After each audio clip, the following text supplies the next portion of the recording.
Assalamualaikum dan salam satu Malaysia. Nurain Akid Abdul Razak untuk edisi Buletin Selatan 24 Januari 2015. Aktiviti bergotong royong merupakan salah satu usaha yang dijalankan penduduk kawasan Taman Permas Jaya 7 untuk mengeratkan perpaduan dalam kalangan mereka. Ia dijalankan sebagai persiapan sempena Majlis Sambutan Maulidur Rasul 1436 Hijrah yang diadakan di Dewan Terbuka UMNO Permas Jaya 7, Johor Bahru. Menurut Ahli Jawatankuasa UMNO bahagian Pasir Gudang Nurlijah Borhan, aktiviti berkenaan selaras dengan tema Sambutan Maulidur Rasul pada tahun ini, iaitu perpaduan nadi transformasi negara. Pengisian Maulidur Rasul kali ini adalah untuk perpaduan, transformasi perpaduan. Ini bertujuan untuk kerjasama daripada orang ramai untuk bersatu padu untuk untuk memadukan rakyat Malaysia lah. Selain bergotong royong menyediakan makanan, persiapan Dewan Majlis turut dijalankan. Menurut salah seorang penduduk yang ditemu bual, aktiviti gotong royong yang dilaksanakan memaparkan semangat perpaduan yang utuh dalam kalangan penduduk kawasan tersebut. Itu pun syukur sebab bila kita nak buat sambutan Maulidur Rasul kan, kita nak siapkan macam-macam persiapan kan. Jadi kat situ memang wujud perpaduan lah. Semua bersatu padu, gotong royong apa semua, semangat tu lah yang bagus. Itu salah satu. Maknanya hidup dalam satu lah. Di samping kita mengingati Rasulullah, kita semangat, wujud semangat kerjasama dan satu padu tu. Alhamdulillah. Dalam pada itu, lebih 300 umat Islam menghadiri majlis sambutan Maulidur Rasul tersebut. Menurut Ketua UMNO Cawangan Permas Jaya, Amir Sahak, selain meraihkan Hari Keputeraan Nabi Muhammad SAW, sambutan itu juga diharap dapat mengeratkan silaturahim antara penduduk di kawasan berkenaan. Alhamdulillah, dengan kehadiran penduduk-penduduk di Taman Permas 7 ini nampaknya sangat membanggakan. Sesuailah dengan tema Maulidur Rasul kita pada tahun ini, iaitu perpaduan sebagai transformasi sebuah negara.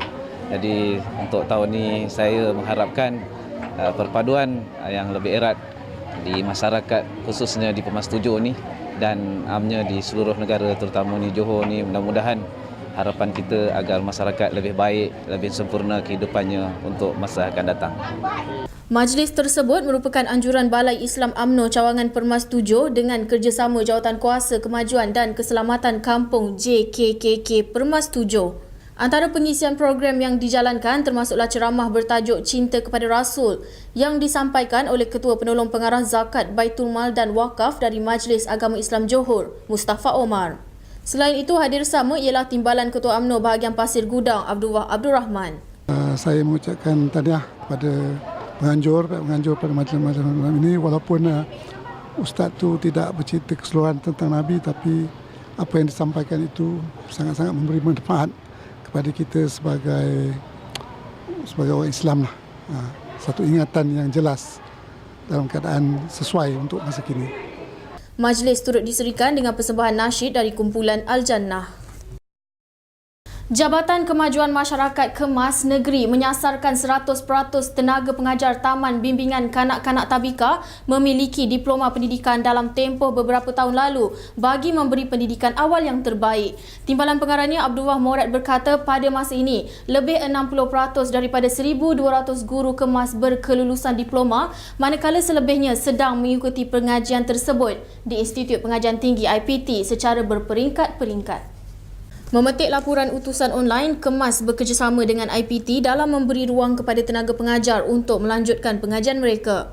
Menurut Abdullah, langkah ini merupakan usaha Kemas yang terus komited dalam menyediakan pendidikan awal agar kanak-kanak menguasai kemahiran asas sebelum menerima pendidikan formal di sekolah rendah. Sementara itu, Abdullah berkata hingga kini Kemas Johor mempunyai 1,270 buah tabika dan 55 taman asuhan kanak-kanak taska. Kementerian Pengangkutan memutuskan individu yang ingin mengambil lesen memandu kereta dan motosikal kini hanya perlu menduduki satu ujian undang-undang sahaja. Menteri Pengangkutan Datuk Seri Leo Tiong Lai berkata keputusan berkenaan dibuat selepas kerajaan mengambil kira pelbagai rungutan daripada pihak Institut Memandu.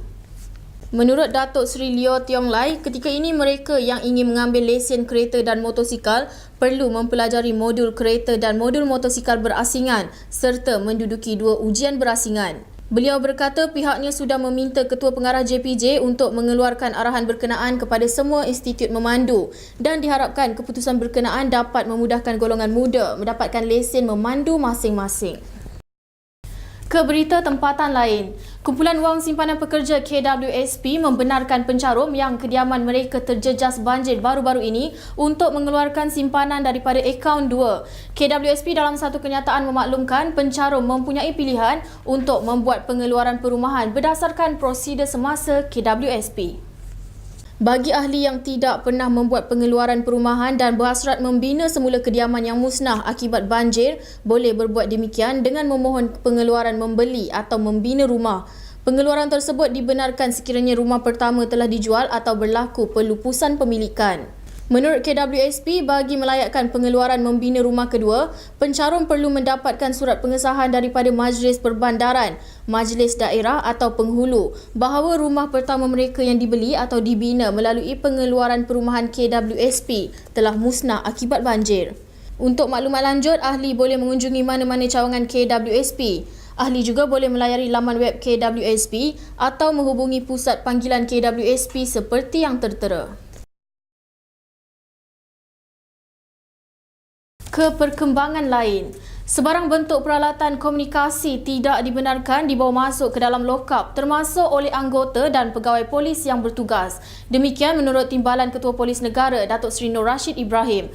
Beliau berkata arahan itu pernah dikeluarkan sebelum ini dan memang menjadi satu kesalahan sekiranya polis mengambil gambar atau merakam video tahanan di dalam lokap lalu disebarkan ke laman sosial seperti yang dilaporkan berlaku baru-baru ini.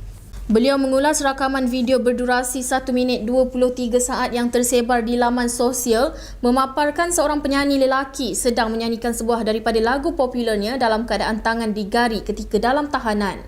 Ia mendapat kecaman pelbagai pihak yang menyifatkannya sebagai tindakan membuli dan menjatuhkan maruah penyanyi itu. Dilaporkan pihaknya telah mengenal pasti anggota polis yang terbabit merakam dan menyebarkan klip video itu. Bagaimanapun, siasatan masih diteruskan untuk mengenal pasti pegawai dan anggota lain yang terbabit sama dalam kes berkenaan. Sekian sahaja edisi Buletin Selatan untuk hari ini. Terus layari kami untuk paparan berita yang terkini. Salam takzim.